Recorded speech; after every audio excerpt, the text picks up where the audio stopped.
Ahora sí, ¿qué tal? ¿Cómo están? Pues vamos a darle la más cordial bienvenida a todos los que nos están escuchando en estos momentos en el canal de entrevistas de Ayagnet, sitio especializado de tecnología. Y el día de hoy, pues bueno, quiero darle la más cordial bienvenida a Sofía Anaya de Loret, México, quien tiene a su cargo todo lo que es el área de comunicación y relaciones públicas, pues de las dos más grandes universidades privadas que hay en México, que es la VM y la Unitec. Bienvenida, Sofi, a este espacio. Bienvenida nuevamente y gracias por aceptar esta invitación. Hola, Ángel, encantada. Pues primero que nada, Sofi, me gustaría que pues me platicaras un poco acerca de cómo han estado viviendo en VM y en Unitec, pues bueno, esta situación pues tan crítica que nos hemos vivido todos de una o de otra manera, como es la pandemia de COVID-19, y pues qué es lo que estuvieron haciendo para poder enfrentarlo y bueno, cómo vislumbran pues prácticamente este nuevo ciclo en esta nueva normalidad.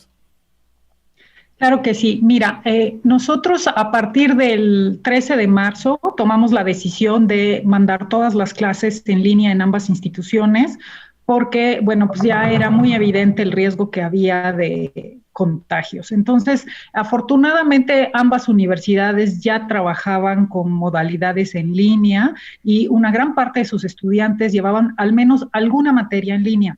Entonces, esto de alguna manera hizo que fuera relativamente fácil pasar todas las clases a este esquema. En el caso de la Unitec se movieron a la plataforma Blackboard, que es la que usualmente tenían, y en el caso de VM se utilizan dos plataformas, Microsoft Teams y Blackboard. Blackboard se usa para las clases asíncronas, es decir, no son clases en tiempo real, sino que el estudiante se mete ahí, revisa sus contenidos, recibe retroalimentación por parte del docente en algún momento, etcétera. Y en cambio, la plataforma Teams, sí las clases son completamente síncronas, es decir, en tiempo real, y entonces lo que hicimos fue literalmente mover los salones de clase a esta plataforma y entonces los estudiantes no vieron interrumpido sus clases, o sea, estuvimos fuera como 3 días nada más y luego inmediatamente retomamos las clases. Entonces así se pudo salvar el ciclo anterior y para este ciclo, bueno, pues estamos preparados para volver a las actividades presenciales tan pronto sea posible, pero como tú sabes, esto solo va a ocurrir cuando el semáforo esté en verde, es lo que han indicado las autoridades y además es lo que es seguro para la comunidad.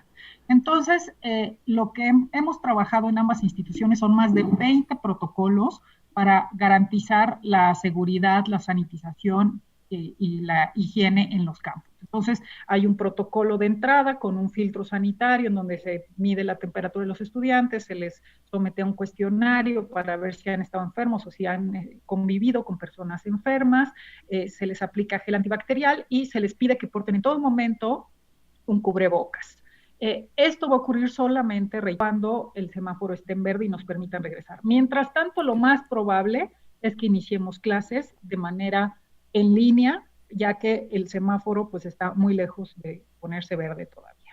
Oye, Sofi, y esta transición que estuvimos viviendo durante pues esta pandemia, prácticamente ya 5 meses, ¿cómo la vivieron en el ciclo anterior? Digo, me queda claro que ahorita ya los protocolos ya están establecidos, ya hay un orden mucho más establecido también en cuanto a la forma en la que van a estar actuándose en esta nueva normalidad los estudiantes, pero ¿cómo hicieron esta transición a una plataforma 100% digital? ¿Cuál era el sentir que tenían los estudiantes?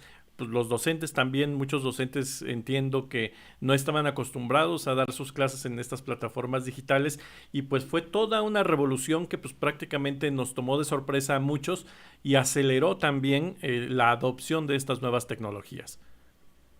Así es, suena fácil, pero en realidad no lo fue. Por un lado, la universidad tuvo que dar cursos de capacitación a todos aquellos docentes que no tenían experiencia dando clases en línea, que era pues, un porcentaje importante de los docentes de ambas instituciones, entonces se les tuvo que brindar capacitación en el uso de la plataforma y también en el uso de herramientas didácticas.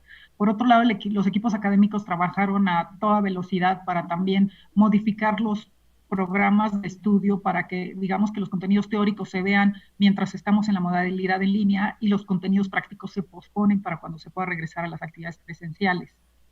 También algunos estudiantes tuvieron que recibir capacitación, aunque fueron muchos menos, porque de alguna manera sí están bastante familiarizados con la tecnología. Y bueno, sí fue un esfuerzo muy importante porque pues pasar de un día para otro, de un esquema a otro, implica muchísimas cosas, pero la verdad es que ayudó mucho que los estudiantes ya están como muy familiarizados con la tecnología, entonces no fue tan difícil en el caso de ello, con los docentes, algunos sí, pero de todos se subieron con muchísimo entusiasmo y tenemos incluso docentes que son casos ejemplares de más de 80 años que aprendieron a usar la tecnología y que la están usando y que además están encantados de utilizarla. Entonces, además tenemos historias ahí bonitas de cómo pues rápidamente hubo que adaptarse. Por supuesto, hubo docentes a los que incluso tuvimos que proporcionarles equipos y también conexión a internet porque sencillamente no la tenían. Entonces, sí implicó todo un esfuerzo, pero creo que los resultados hablan por sí mismos. O sea, tenemos un porcentaje de asistencia a las clases del 99%.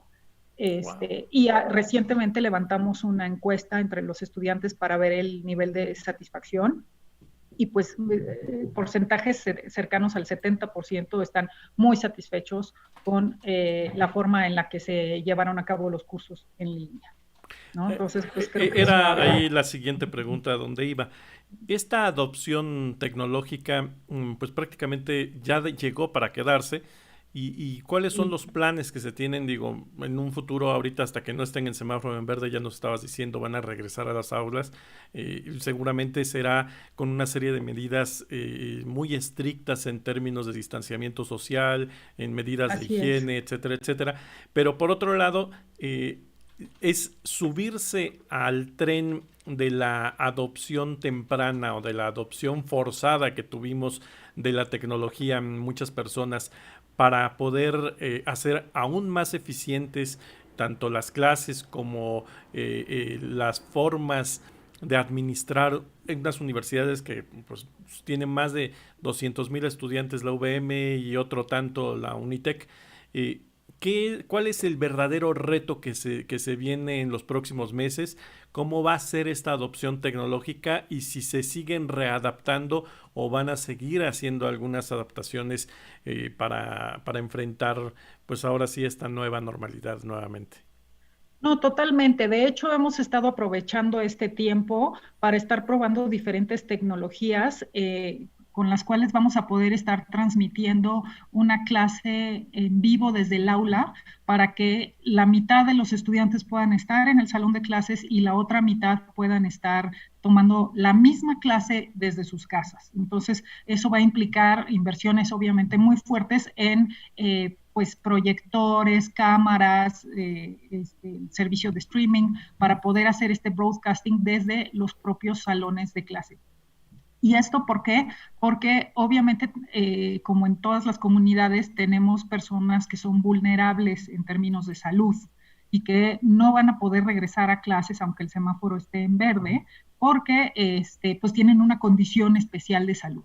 Entonces, lo que vamos a ofrecerles es esto, que algunos puedan tomar la clase, los que puedan hacerlo lo hagan de manera presencial, pero asegurando también una distancia de 1,5 metros entre cada uno de los bancas del salón, y del grupo estará tomando clases desde su casa, pero es la misma clase con sus mismos compañeros, el mismo profesor, y a veces invertirá. Los que están en casa se irán al salón y los que están en el salón se van a ir a su casa, ¿no? De tal manera que sea un modelo flexible.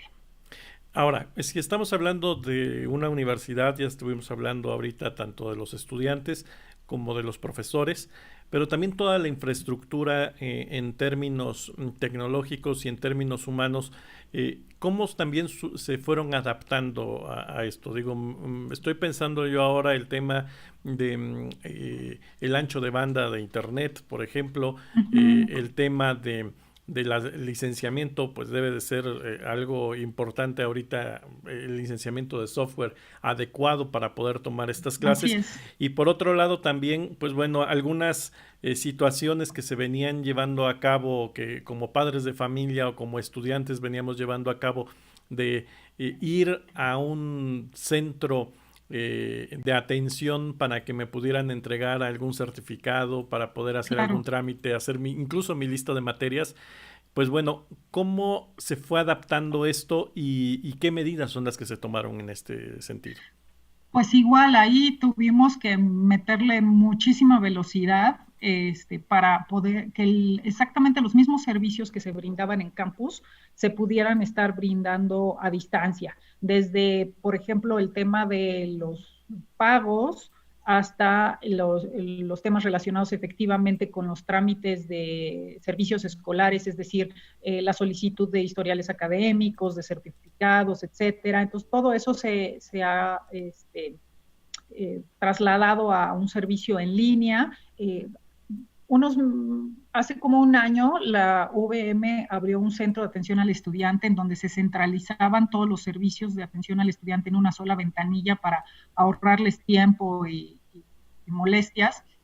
Entonces esto ayudó mucho porque al tener ya centralizado ese servicio que en ese momento era presencial, pues ya lo único que hizo fue convertirse en un servicio a distancia. Entonces no te voy a decir que no hay fallas de repente, a veces los estudiantes llaman por teléfono y se tardan en contestarles, o ese tipo de cosas, sí, por supuesto hemos estado enfrentando ese tipo de dificultades porque obviamente no es lo mismo estar atendiendo una línea telefónica para un número pequeño de personas que para todas las personas porque están lejos, ¿no? Entonces, ha sido un reto, ha sido complicado, pero creemos que vamos avanzando bien, creemos que en general el servicio se ha podido dar sin mayores tropiezos y pues obviamente se están puliendo aquellos detalles en donde nos hemos encontrado que hay pues dificultades, ¿no? Ahora, la diferencia que hay entre las dos universidades privadas más grandes, que es Unitec y UVM, eh, ¿cómo la ves tú en términos de adopción tecnológica? Me refiero yo en este caso porque, pues al final de cuentas, si son dos instituciones que físicamente tenían mucha diferencia en instalaciones, en el tamaño de los grupos, etcétera, etcétera, al momento de pasarse a una modalidad más electrónica, más virtual, pues bueno, prácticamente estas diferenciaciones se van borrando. ¿Cuál es tu sentir en ese sentido? Y cuál es, pues bueno, la idea que se tiene para las futuras pues tomas de clases que se tengan con la Claro. finalidad justamente de ver estos diferenciales que normalmente había entre una y otra institución?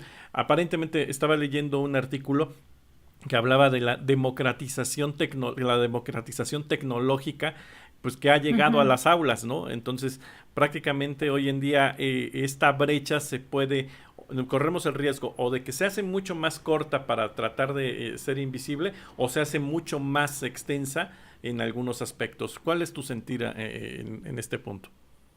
Mira, efectivamente hay diferencias entre las dos universidades y son sobre todo sus modelos educativos. En la UVM lo que se ha ofrecido siempre es una experiencia universitaria mucho más amplia con actividades culturales, actividades deportivas, etcétera, mientras que en la Unitec no hay esta oferta de una experiencia universitaria porque la mayoría de los estudiantes de esta institución lo que buscan es ir a estudiar y tener oportunidad al mismo tiempo de trabajar, o sea, de hacer otras cosas y no dedicarse a este tipo de actividades extracurriculares, por así decirlo.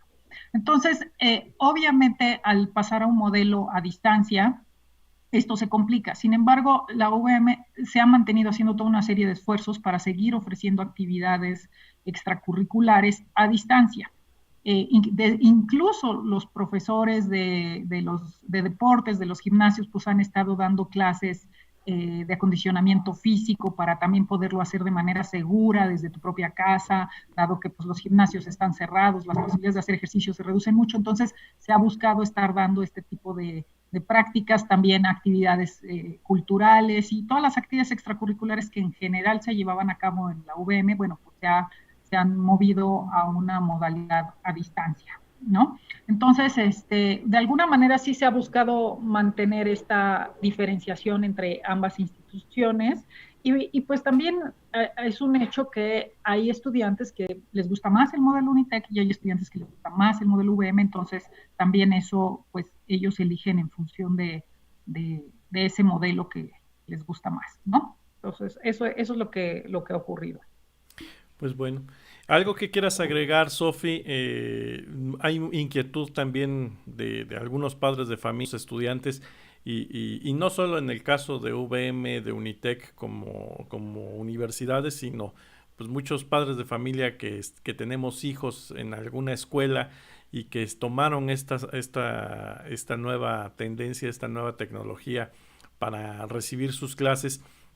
Eh, ¿Cuál es desde tu punto de vista, los pasos que van a tener que seguir de manera natural las instituciones, pues de frente ante pues una cierta incertidumbre de no saber en qué momento se van a regresar a las aulas, ni en qué momento se va a retomar la normalidad de la que estábamos nosotros acostumbrados. Y te lo pregunto, desde ahora quitándote la cachucha un poco de VP de comunicaciones de Loret, sino más bien como madre de familia, como padres de familia, ¿qué es lo que podemos esperar y qué consejo le darías a otros padres de familia también que pues en este caso estamos enfrentándonos ante una normalidad en donde ahora estamos pegados a un blog, a un chat, pues para ver cuál es la novedad y qué es lo que va a suceder? Mira, las experiencias representan una oportunidad de aprendizaje. Entonces, nada sustituye la interacción cara a cara. Eso es un hecho. Y en cuanto sea posible, buscaremos regresar a las actividades presenciales porque son insustituibles. Sin embargo, ya que estamos todos en esta necesidad de mantenernos a distancia, resguardados, porque es un hecho que tenemos que hacerlo para evitar, pues sobre todo que las personas vulnerables se contagien. Hay muchas oportunidades de aprendizaje, o sea, con la educación a distancia se desarrollan habilidades que no se desarrollan cara a cara. Es decir, como estudiante te tienes que volver muchísimo más autodirigido, mucho más organizado, más responsable. ¿Por qué? Porque no tienes al profe que te lo encuentras en el pasillo y te dice, oye, no me has entregado la tarea, ¿qué pasó? No te he visto en el salón de clases. O sea, no hay una persona que de alguna manera te está cuidando. Tienes tú que hacerte cargo de cumplir en tiempo y forma con tus trabajos escolares, de aprender a trabajar en equipo de una forma mucho más colaborativa. Uh-huh. Tú sabes que el mundo se está volcando sobre la economía colaborativa, entonces es una gran oportunidad para los estudiantes de aprender a trabajar de esa manera. Y también es un hecho que las empresas se han dado cuenta que no tenían caso tener a tantas personas en las oficinas cuando se puede trabajar perfectamente bien a distancia.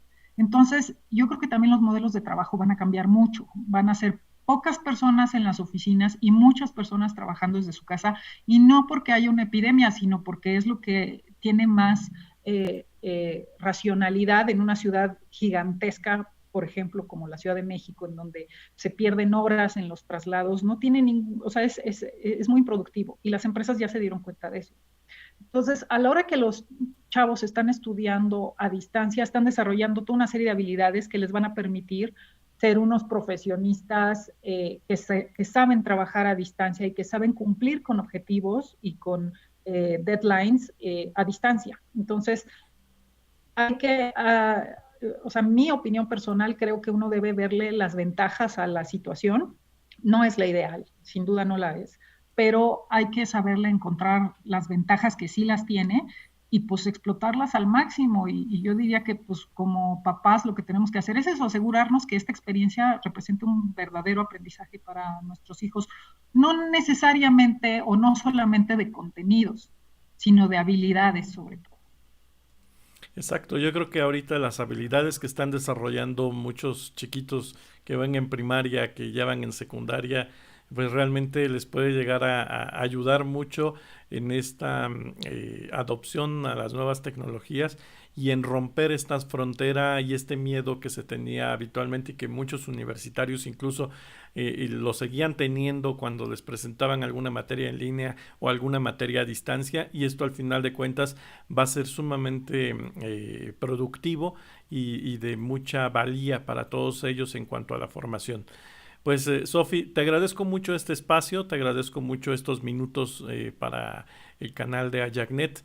Estamos muy orientados al tema de tecnología, estamos orientados al tema también de salud y los temas también que tienen que ver con educación. Y pues esperemos que esta no sea la última vez que estés en este espacio, y para que también nos puedas seguir platicando pues todo lo bueno que están haciendo las universidades en el sector educativo, que sin duda alguna, y con esto me gustaría cerrar, pues cómo vislumbra pues esta situación, porque obviamente no somos ajenos que económicamente se ha visto muy afectada la sociedad, muchos padres de familia, muchos estudiantes, y bueno, cómo ven este cierre de año y pues cómo pinta pues prácticamente ya el 2021, porque aunque llevamos 8 meses de este año, prácticamente hemos sentido como que únicamente avanzamos dos. Entonces, pues me gustaría que para cerrar me pudieras concluir estas ideas. Sí, claro, mira, efectivamente es un año completamente atípico. Todos estamos tratando de entender qué va a pasar y también hemos aprendido en los últimos meses que no hay forma de hacer pronósticos, o sea, no podemos decir, bueno, ya dentro de un mes seguro ya podemos regresar de manera segura a la vida normal. No, la verdad es que ya lo que aprendimos después de estos meses es que es muy incierto y que lo que tenemos que hacer es volvernos muy flexibles, muy adaptables. Y pues las instituciones, por supuesto, también tienen que hacerlo. Es mucho más difícil mover una institución completa que una persona, pero pues también tenemos que volvernos mucho más flexibles y adaptables, y pues en ese camino estamos, ¿no? Y en términos económicos, ¿cómo piensan cerrar el año en cuanto a las universidades? ¿Habrá deserción? ¿Hay un repunte en este sentido? Digo, vemos mucho en el tema económico, lo he estado tocando también en diferentes entrevistas. Algunas industrias se han visto muchas más afectadas que otras. Y bueno, pues, ¿cómo le ha ido en este sentido al sector educativo y cómo pinta?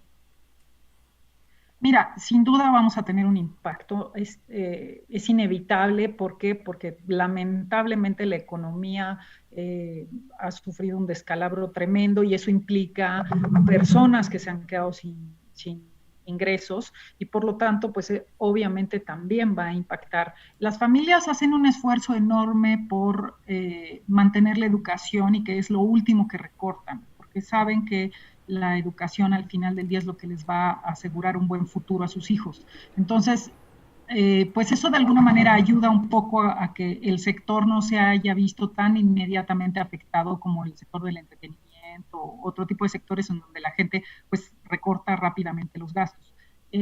Pero sin duda vamos a tener una afectación. No sabría decirte de qué tamaño, porque todavía tampoco es tan claro, pero bueno, pues claramente va a ocurrir esto. La universidad, las dos universidades lo que han hecho es invitar a sus estudiantes que tengan problemas a que se acerquen para buscar diferentes formas de apoyarlos, desde condonación de adeudos, posposición de pagos, la renovación automática de sus becas para que no corran el riesgo de perderlas porque no hicieron el trámite a tiempo, etcétera. Entonces, se han implementado ahí una serie de apoyos y bueno, pues eso es básicamente lo que se ha estado haciendo. Por otro lado, pues es muy interesante, ¿no? Pero muchos estudiantes y padres piensan, oye, pues si no están usando las instalaciones, pues están gastando menos, entonces deberían cobrarnos menos. No, pues resulta que aunque no las estemos usando, tenemos que pagar la renta, ¿no? Claro. En el caso de nuestras universidades, no somos dueños de los inmuebles, o sea, los rentamos. Entonces, pues esa renta se sigue pagando, porque al final ahí están los inmuebles y no, los dueños de los inmuebles no los están ocupando para otra cosa. Entonces nosotros seguimos pagando esa renta y los salarios de los colaboradores y de los docentes pues se siguen pagando sin falta puntualmente. Entonces, en realidad la reducción de gastos, o sea, se han reducido en un sentido los gastos que tienen que ver con la luz, el agua, etcétera, pero pues los campos se siguen limpiando, se les sigue dando mantenimiento, no los puedes dejar así. Y por otro lado, hemos tenido que estar realizando inversiones que no estaban contempladas en estas licencias que tú mencionabas de tecnología, pero también equipamientos tecnológicos que yo te comentaba que vamos a poner en las aulas para asegurar que se puedan tomar clases desde el salón y desde casa. Y también, bueno, estamos invirtiendo en una aplicación para rastrear casos de COVID, o sea, para que en el momento en que alguien de la comunidad resultara diagnosticado con COVID, saber exactamente cuáles fueron todas las personas con las que estuvo en contacto para poder establecer pues una especie de cerco epidemiológico. Entonces, todo eso son inversiones adicionales que no estaban contempladas en el presupuesto porque no sabíamos que esto iba a pasar, ¿no? Entonces, no es tan sencillo, o sea, pareciera que nos estamos ahorrando dinero, pero en realidad no nos estamos ahorrando dinero. De hecho, ese es el sentir, yo creo que de muchos padres de familia, lo he visto en diferentes etapas, es más, platicando con mi esposa justamente en el tema de los costos, evidentemente quienes de una u otra manera, como sabes también, en el pasado estuve dentro de la industria educativa, pues conocemos todo lo que hay detrás y pues prácticamente el gasto fuerte de las instituciones pues sigue estando presente e incluso puede llegar a ser mayor en algunos sentidos por este tema de la adopción tecnológica y algunos puede ser que estén mucho más o mucho menos preparados. Había un artículo del Financiero la semana pasada en donde estaban comentando que el 25% de las escuelas privadas pues se van a ver en la necesidad o de reducir drásticamente sus capacidades o definitivamente cerrar, y pues esto definitivamente va muy de la mano en función a qué tan preparados estaban para tener un cambio tecnológico, porque al final de cuentas los gastos siguen siendo los mismos, se les siguen pagando a los docentes, como dices, en muchos casos las rentas, en algunos casos el licenciamiento, y los ahorros que pudieran llegar a tener pues se diluyen prácticamente con estos gastos que van surgiendo para administrar la incertidumbre y administrar la pandemia. Pues te agradezco mucho, Sofi, estos minutos. Espero próximamente también te tengamos en este espacio. Y pues de mi parte es todo. No sé si quieres agregar algo antes de cerrar. Nada, muchas gracias por la oportunidad de platicar y aquí estamos para futuras ocasiones. Muchas gracias. Ella fue Sofi Anaya, vicepresidenta de Comunicación y Relaciones Públicas de Laureate. Vamos a tener esta semana más entrevistas. Tenemos entrevistas con IMGATE, justamente hablando de tecnología para lo que es la administración de recursos tecnológicos y de mesas de ayuda y de servicio. Vamos a tener también de Global Tracking, que vamos a estar platicando acerca de cómo traquear justamente lo que nos estaba comentando ahorita Sofi, todas las personas que pudieran llegar a tener algún tema de COVID y cómo tienen que pues rastrearlo en las diferentes empresas e industrias, y también de Global Stat, que son una empresa encargada de adquirir todo lo que es la tecnología de rastreo satelital para para lo que es el monitoreo de los activos de las empresas. Esas son las que tenemos en esta semana. Les invitamos que se sigan conectando, que se suscriban al canal y visiten la página web www.ayacnet.com.mx. Por mi parte es todo. Mi nombre es Ángel Aguilar Camacho. Muchas gracias, Sofi. Gracias por este espacio. Gracias a ti. Hasta pronto. Adiós.